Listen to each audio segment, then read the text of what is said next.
One of the world's biggest tech companies. Hackers target U.S. government secrets. People's private moments are being exposed to the whole world via Google. Google is setting up a new holding company called Alphabet. Here's another guy napping on Google, chose a bikini in which to tend her garden. I'm Larry Page, co-founder and CEO of Google. I'm Sergey Brin. I'm from Google. Prior to that, I was a PhD student at Stanford. This man becomes Google's new CEO.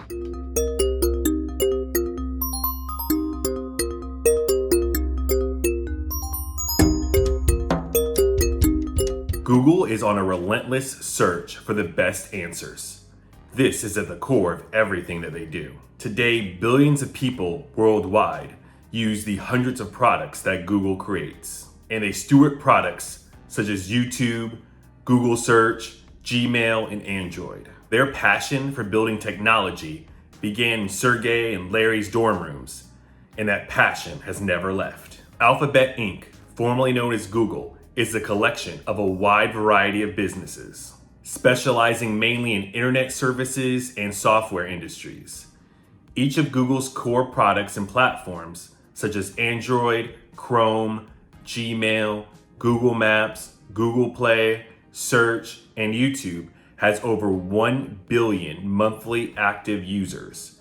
The company divides itself into 3 core segments: Google Services, Android, Chrome, Hardware, Google Maps, Google Play, Search, YouTube, Google Cloud Platforms, and Google Workspace, and other bets, of which Google Services generates 92.4% of the revenue. Google mainly generates the revenue by delivering performance, click or other action, and brand, simply displaying ads, advertising.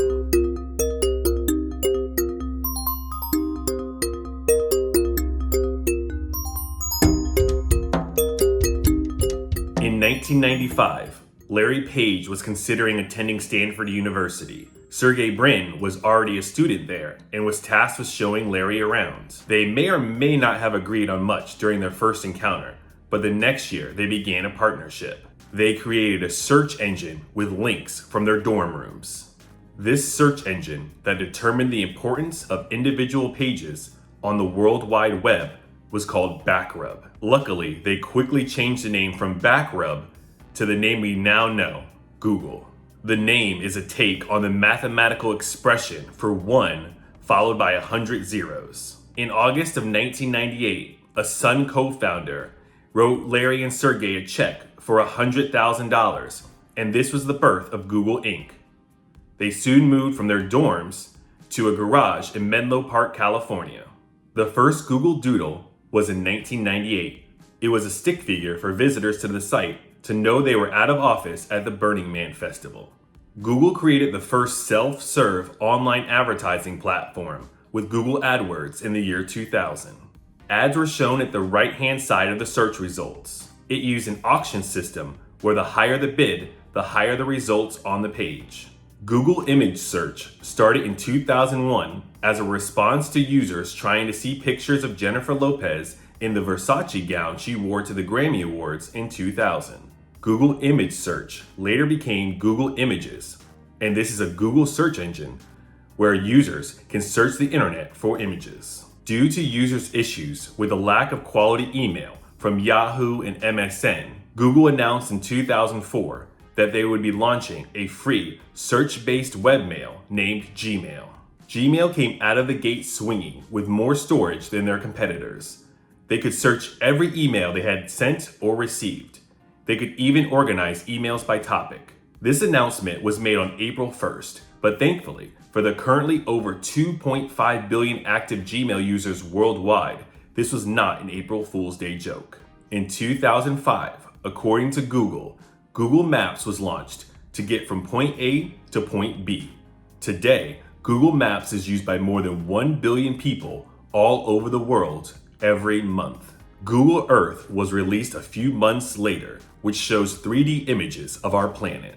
About 2 years after launching Google Maps, real-time traffic conditions were added in for more than 30 US cities. In 2007, Street View debuted. This is when Google sent out cameras everywhere to capture imagery and take real pictures of homes and businesses. In November of 2007, Google Maps was released for BlackBerry and Palm devices. In 2007, the first Android app launched, followed by the iOS launch in 2012. In 2009, Maps was created with turn-by-turn navigation on the go. Google bought YouTube in 2006 for $1.65 billion in an all-stock deal. Although YouTube was still an unprofitable startup at the time, it was Google's biggest purchase in its 8-year history. Doubters questioned YouTube's staying power even back then. In September of 2008, Google Inc. launched Google Chrome, a new open-source browser, and stated that the browser was intended to create a better web experience for users around the world.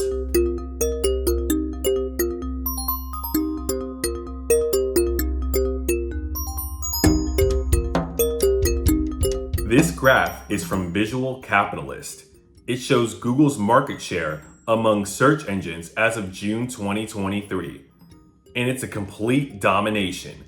Google has a 90% market share, and Yahoo in second place has 3.2%. And they are tied with Bing, also at 3.2%. This chart is from Statista. It shows that people don't necessarily use just one email provider. So these percentages won't add up to 100.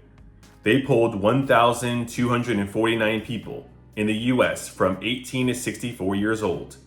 Gmail had the lead at 75%, with Yahoo Mail in second at 31%, and Microsoft Hotmail coming in at 25%. This is the market share of navigation apps from 2024. It shows Google Maps has a 73% market share and Apple Maps has 18%. This is from Statista and StatCounter. It breaks down the market share by mobile, tablet, and desktop, and then overall. So on mobile/tablet, we see Chrome leads the way at 47.3%, Safari at second at 21.2%, and then UC browser at 14.6%. For desktop, Chrome is at 63.2%, Firefox at 14%, and Internet Explorer at 9.3%. And this is as of June 2017. And then we have overall, where Chrome leads the way at 53.9%, Safari at 14.4%, and then UC browser at 8.6%.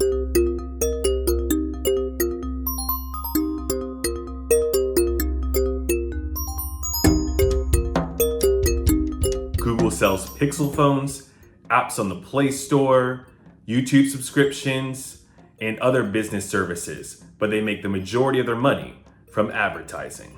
In 2015, Google announced their intentions to begin Alphabet. This would be a conglomerate that would create a new parent company, Alphabet, and this new parent company would have widening interest in product lines. Google would be a part of Alphabet, but it would not be everything. There were other companies or other bets under Alphabet. These companies would span an array of industries such as robotics, life sciences, healthcare, and anti-aging. Larry Page said the new entity would help the company take a long-term view and improve the transparency and oversight of its actions. The new entity, he wrote, was an Alphabet, alpha being the investment return over benchmark, which we strive for. GOOGL Class A and GOOG Class C are the stock ticker symbols for publicly traded shares of Alphabet, the company that owns Google. In addition to these stocks, there's also Class B with no ticker symbol. These shares are exclusively available for company insiders. Now let's look at some screenshots from Google Finance. We'll start off with Alphabet Inc. Class A, and this is the GOOGL stock ticker. And these screenshots are from July 15th, the day I'm filming this. And we see that on that date, the Class A stock was at $183.07. And over the past month, it shows that the stock has been up 3.56%. If we look at the Class A stock year to date, we see it's down 3.32%. And then over the past year, the stock is down 1.88%. However, over the past 5 years, the stock is up 141.32%. Switching to the Class C stock, GOOG, We still have $183.91, and that is up over the past month at 3.36%.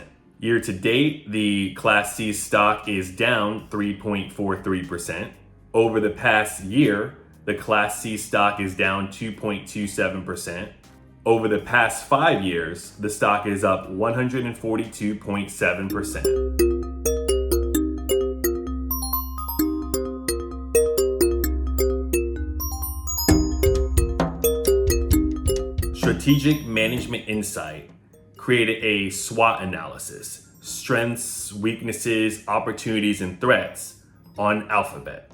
It lists threats to Alphabet as widespread adoption of advertisement blocking software, the continued decline of average cost per click CPC prices, increased government investigations and new laws, growing privacy concerns, and the possibility of data breaches.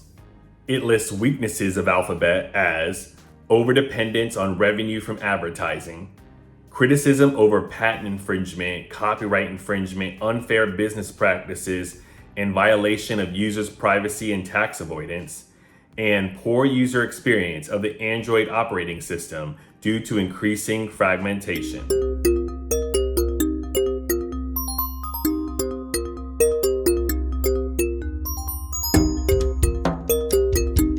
Sundar Pichai, CEO of Google and its parent company Alphabet, spoke in May at Google's annual developer conference. He laid out Alphabet's vision for the future, which included Google's shifts from its search engine just being a simple box to a system of digital agents that crawl the web and answer questions based on a person's real-world surroundings, taste, and preferences. What all this progress tells me is that we are now entering a new phase of the AI platform shift, where decades of research are now becoming reality for people, businesses, and communities all over the world. When I look ahead, you've got glimpses of a proactive world, an agentic world, he said. All of this will keep getting better. Will things keep getting better for Google? Only time will tell.